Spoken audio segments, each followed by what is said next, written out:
talk for them. Talk for them, talk for them. I am just a Mose Kangwana Kachula. I'm mining in Maganyanya. I'm mining in Maganyanya. I'm mining in Maganyanya.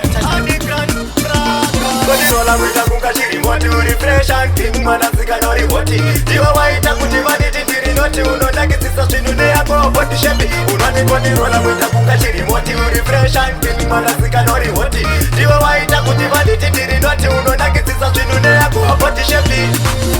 uzipisa ma fresh and clean zvimoko zvinogeza zvine hygiene zvimoko vana Irene usashoko vana nokuudza kuti pakuchuza futa tina mafani nanakirwa nezvimoko futi ini mani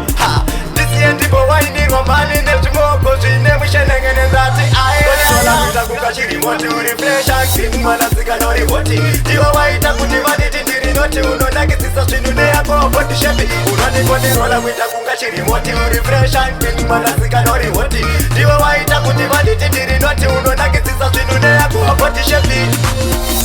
kuno isarura wako nekishuwa iwauna wako nekuti nindachiwewe zvako iwewe zvako ameno zvako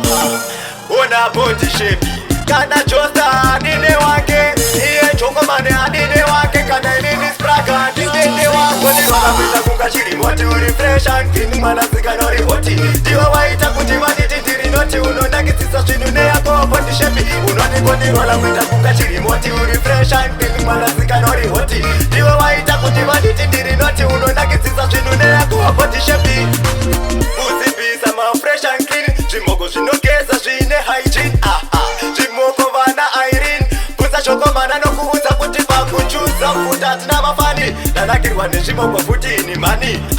ndisiye ndipo wainirwa mani nezvimoko zvine mushenengene ndati ayeaita kungachiri moti uri fresh and clean mwanasikana uri hoti ndiwo waita kuti vaniti ndiri noti unonakisisa zvinhu neyako body shape unonikondirola kuita kungachiri moti uri fresh and clean mwanasikana uri hoti ndiwo waita kuti vaniti ndiri noti unonakisisa zvinhu neyako body shape